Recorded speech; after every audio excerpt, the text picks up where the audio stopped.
Bem, pessoal, bom dia, sejam bem-vindos. Eu sou o professor Valtes, de Matemática do Campus Teresa Central. Essa vai ser a minha primeira aula aqui que eu estou gravando de regra de 3. E o público dessa aula são turma de ensino médio integrado, no caso, turma 102, 105 e 106. Bem, quando a gente vai abordar a questão das regras de 3, é importante a gente saber que tem as regras de 3 simples e as regras de 3 compostas. E as regras de 3 simples, elas podem ser caracterizadas como regra de 3 direta ou inversamente proporcionais. Quando é que uma regra de 3 vai ser diretamente proporcional? É quando ambas as grandezas, no caso as duas grandezas envolvidas, elas crescem de forma simultânea. Por exemplo, quantidade de preço. Você compra 1 quilo, é um valor. Se você compra 2 quilos, aumenta também o valor. Já a regra de 3 inversa, as grandezas têm um comportamento diferente. À medida que você aumenta um, a outra diminui. Por isso que eu coloquei as setas aqui invertidas, né, no caso. Então, por exemplo, velocidade e tempo. Dada uma situação de distância fixa, distância constante, se você aumenta a velocidade para fazer aquele mesmo percurso, o tempo vai diminuir. Então, aí nós teremos a regra de 3 inversa. No caso das regras de 3, quando estão abordadas em problemas, regra de 3 simples, o mais importante é você fazer aquela perguntinha, se uma cresce, a outra cresce ou diminui, isso é que vai determinar a sua resolução. No exemplo eu vou mostrar como é que a gente vai desenvolver isso. Outro grande tópico aqui é a questão das regras de 3 compostas. Quando é que a regra de 3 vai ser composta? Quando ela tem mais de duas grandezas, pode ter 3, 4, 5, assim por diante. E aí, como é que vai fazer? No caso, a análise é diferente. Vai ter que comparar a pergunta, que é onde está indefinido o valor, o questionamento da questão, com as demais grandezas, com as outras grandezas. Então, esse tipo de regra de 3 aqui é bastante abordado e a gente vai também trabalhar um exemplo e lá eu vou mostrar a resolução. Vamos lá. O exemplo 1 aqui eu trouxe um problema bem simples, um exemplo bem simples aqui envolvendo uma torneira. Uma torneira despeja 30 litros de água a cada 15 minutos. Quanto tempo ela vai levar, né? Ela levará para encher um reservatório de 4 metros cúbicos de volume, né, no caso. Então, o que a gente tem que observar aqui primeiro é que essa questão envolve questão de volume em litros e questão de tempo em minutos.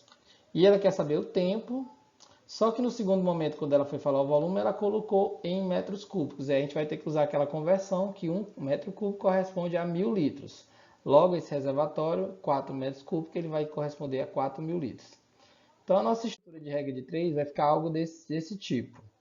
Onde você tem, a torneira na situação 1, que ela vai colocar 30 litros em 15 minutos. Na situação 2, ela vai colocar 4 metros cúbicos, que eu vou colocar aqui 4.000 litros, 4.000 litros, em um tempo que a gente não conhece, que eu vou chamar de x. Vocês perceberam que a minha letra não ficou muito boa, mas agora eu melhorei. Pronto, agora ficou legal. Então a gente tem essa estrutura aqui. Para 30 litros ela demorou 15 minutos, já para 4.000 litros, né, que é 4 metros cúbicos, 4.000 litros, ela vai corresponder a um tempo que a gente não conhece. Bem, essa regra de 3 aqui, ela vai ser direta ou inversamente proporcional. Então, quanto mais tempo você tiver a torneira aberta, mais ela vai encher o tanque. Então, quanto mais tempo, maior vai ser o volume de água despejada. Então, vai ser uma regra de 3 direta. Por ser direta, se torna mais simples que a gente pode usar aquela nossa velha e conhecida meio extremo. Então, eu vou multiplicar o 30 com o x e o 4.000 vezes o 15. Logo, eu vou ter essa estrutura aqui, 30 vezes x e 4.000 vezes 15, que vai dar 60.000, esse é o resultado. Esse 30 que estava aqui próximo do x foi dividindo, cancelando um zero aqui, a gente vai ter o quê? 6.000 dividido por 3, que dá 2.000 minutos. Essa é a minha resposta. Bem, mas aí eu coloquei um segundo questionamento. E se a resposta aqui tivesse uma alternativa, alguma coisa do tipo, e falasse de horas? Como é que ia ser essa conversão de minutos para horas? Bem, o que eu teria que fazer é dividir isso aqui por 60, porque no caso uma hora tem 60 minutos. Então a gente ia ter uma dinâmica, uma situação assim. 2.000 minutos em horas, um valor desconhecido. Quando eu dividisse, ia aparecer uma dízima, né? Ia ficar 33,333 horas. Ou seja, são 33 horas inteiras. E na verdade esse 0,333 aqui é um terço. Então um terço de hora que corresponde a 20 minutos. Então a gente ia ter 33 horas e 20 minutos. Esse é o nosso exemplo 1.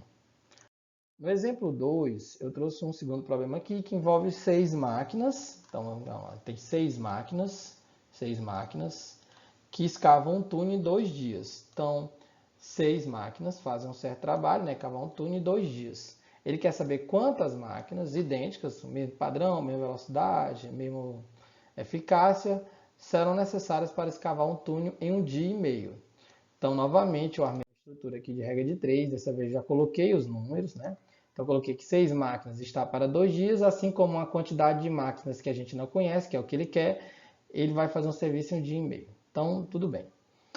O que acontece? Se a gente observar essa regra de 3, aqui ela vai ser uma regra de 3 direta ou inversa? Ela vai ser uma regra de 3 inversamente. Por quê? Porque quando eu aumento o número de máquinas, o número de dias vai diminuir.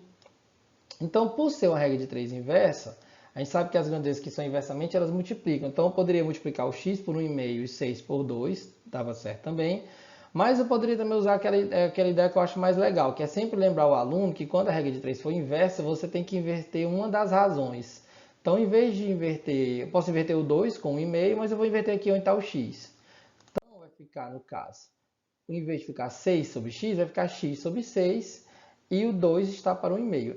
Eu gerei essa proporção. Novamente, vou utilizar agora o meu extremo, nesse momento. Então, ficou 1,5 vezes x, 6 vezes 2, 12. Então, o x vai ser igual a 12 dividido por 1,5, que ele vem para cá dividindo. Essa continha aqui você pode fazer, mas eu achei mais legal multiplicar todo mundo por 10.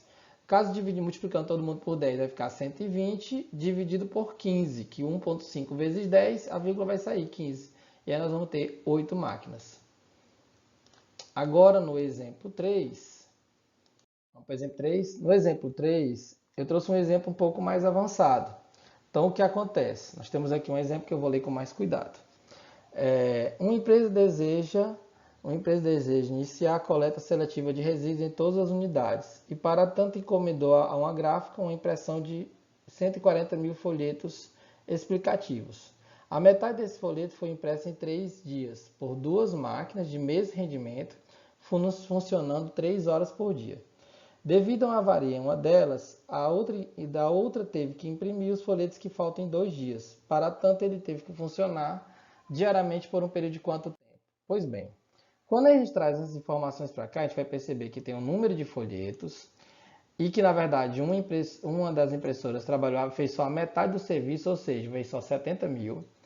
Ela levou 3 dias e foi 2 máquinas trabalhando, com um rendimento, mesmo rendimento, trabalhando numa jornada de 3 horas por dia. Aí uma teve problema. Se uma teve uma avaria, o que é que vai acontecer? Se ela teve um problema, a gente só vai ter uma máquina agora. E ela vai imprimir os demais folhetos, ou seja, os folhetos, ela imprimiu 140 mil, já imprimiu 70, falta 70, em 2 dias. Um tempo reduzido para 2 dias. Porque ele quer saber quantas horas por dia, ou seja, quanto tempo diário ela vai ter que funcionar. Para facilitar aqui nossa observação, eu vou pegar agora essa expressão aqui e vamos observar ela. Só que eu vou fazer o seguinte, essa parte dos folhetos, como não alterou a quantidade de cópias, a quantidade de folhetos, eu vou desprezar, vou trabalhar só com essa parte aqui. Essa vai ser a nossa regra de 3 composta. Bem, o que acontece? Você tem que fazer uma análise se de horas por dia, que é a nossa pergunta, onde está o x, a horas por dia e dia mantém uma relação direta ou inversa. E aí, o que a gente observa? Quanto mais dias, eu preciso de menos horas por dia, então vai ser uma relação inversa. Vai ser uma relação inversa aqui. Estou tentando fazer uma seta para baixo. E da mesma forma, eu vou ter que fazer uma análise de horas por dia com a máquina, que eu tenho que analisar a pergunta com as outras. Então, o que acontece? Entre horas por dia e máquina também vai ser uma relação inversa, porque quanto mais máquinas, menos horas por dia. Então, novamente, uma relação inversa. Pois bem, se acontecer isso, como é que vai ficar a nossa estrutura aqui de regra de 3? O que vai acontecer é o seguinte, você vai colocar a pergunta de um lado, da proporção, e as outras do outro lado multiplicando, aqui é um sinalzinho de produto, mas observando se são direta ou inversa. Então aqui, em vez de ficar 3 sobre 2, vai ficar 2 sobre 3, e em vez de ficar 2 sobre 1, vai ficar 1 sobre 2, porque as duas são inversas. No caso aqui, eu cancelei esse 2zinho, então esse 2 foi embora com o outro 2, que foi que sobrou? 3 está para si, assim como 1 está para 3. Então, quando você fizer a meia extrema, a gente vai encontrar que x é igual a 9 horas. E assim eu encerro os 3 exemplos e agradeço aqui por vocês terem assistido o vídeo. Viu? Obrigado, pessoal.